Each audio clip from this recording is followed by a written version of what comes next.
we're back with our favorite sequel. Our favorite vendor, Terry Huddleston. And it's not because they buy a bunch of stuff from me, because they don't. You do great work. You got these awesome prints which are all around us. It's awesome. Thanks a lot. Yeah. You got some great characters going on here, but we also love Terry because Terry is a man of truth, justice, and the dork way. That's right. He is our voice to the gospel of nerddom. That's right. Of old school nerddom, Yeah, combined with new school. I mean, that's pretty much what radicalizes me. Is when I hear some new school dork go, "Oh, this new Batman trilogy, for instance, totally trumps the Tim Burton movies," and then I lose my mind. I'm not gonna lie, because here's what happens.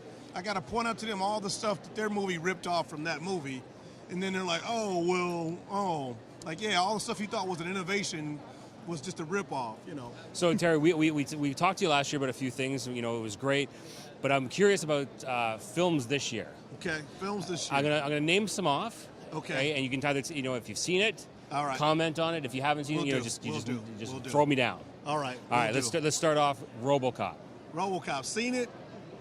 Didn't hate it as much as I wanted to hate it. Didn't love it at all. Just didn't hate it as much as I wanted to hate it. It just felt like it could have been Cyborg Man, and they could have left it at that. The RoboCop was an obvious ooh, it's RoboCop. Let's go watch it. But Winter Soldier, we can move to that one. Yeah. That was next up. That movie answers every gripe I've ever had about single protagonist superhero movies, because the hero is smart, he can fight, and he's self-directed.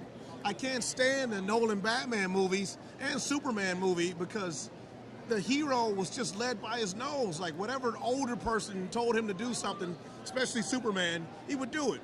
So, Earth Dad's like, you gotta let people die sometimes. Okay, I will. You gotta let me die. Okay, I will. And then Zod's like, you gotta kill me to stop me. Okay, I will. Space Dad's like, you gotta be a superhero. Okay, I will. It's like, good Lord, dude, can you have a thought in your head? Captain America, on the other hand, Nick Fury's like, here's what we're gonna do. We're gonna infiltrate S.H.I.E.L.D. And Captain America's like, no, we're shutting all that shit down. I was like, yeah, that was just one of the 1,000 moments that made you just get a tingle. You came out of Captain America, you wanted to work out, right? I mean, we all did. We felt like pieces of shit, right? That's a good superhero. You come out like, man, I suck as a person, and I'm not in shape. That's what it's supposed to do, make you become a better, not like, I can't really be a depressed white guy, so nothing to aspire to there. Can't be that guy. Thanks, DC movies. Amazing Spider-Man 2. Terrible, okay? But terrible only because it's got some redeeming qualities that are meta to the film. It actually reminded me of how bad movies were before Disney started making movies. I was like, oh yeah, I forgot about really bad superhero movies. Like the Nolan movies are bad because they're trying way too hard. It's like a girlfriend that's just doing too much. You're a simple guy. You're like, hey, just slow it down a little bit.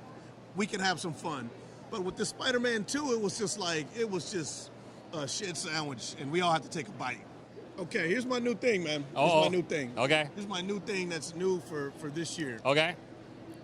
And it's biased and I guess you could say it's sexist, because I didn't notice it with guys, but I noticed it with girls. Okay. Okay, there's the caveat. I don't know. It's not as bad as you think it's going to be. This has been the decade of the magical white girl. The magical white girl has been dominating. It used to be the chosen white kid, the white boy. Now it's the chosen white girl. And it's like every movie, you got Hunger Games, you got Divergent, from Jupiter Rising to you name one. It's always, but the thing that trips me out is she has to date 3 different guys. She has to date the regular guy, the guy from this side of the tracks, and the guy from this side of the tracks. Yeah. And before the plot's complete, I don't get it, but I don't know. It's just there you go. It's just something to think about. The magical rise of the magical white girl. I just wonder where the magical black people at. That's all I'm asking. Right America. here. Where are the black people with magic? I mean, we do voodoo and shit and all that. Give us some movies.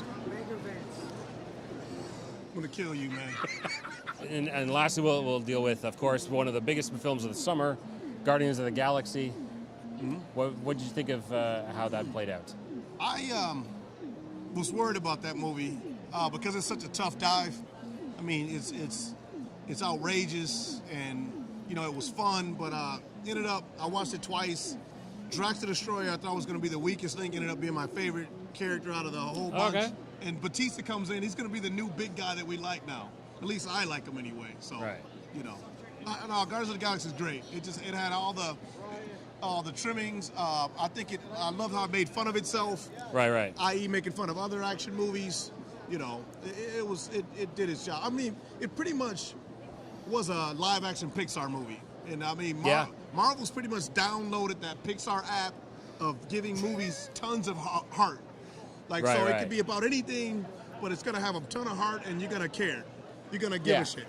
Now, the movie you didn't bring up that I think trumps even every Marvel movie that came out this year, and I hate to say it because Captain America, like I said, was one of my favorite movies, but the Planet of the Apes movie floored me, man.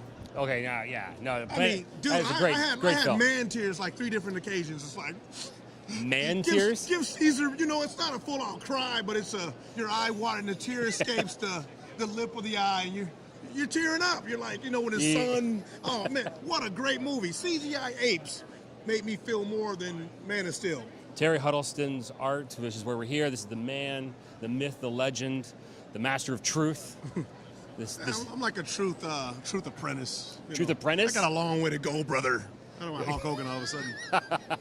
Hope he doesn't watch this. But they can check you out at thuddleston.deviantart.com, correct? That's it. That's the place to go. You can check out the man's art, which we see behind us all around here. And you're at cons all over the place. All over the place. All over the place. All over America.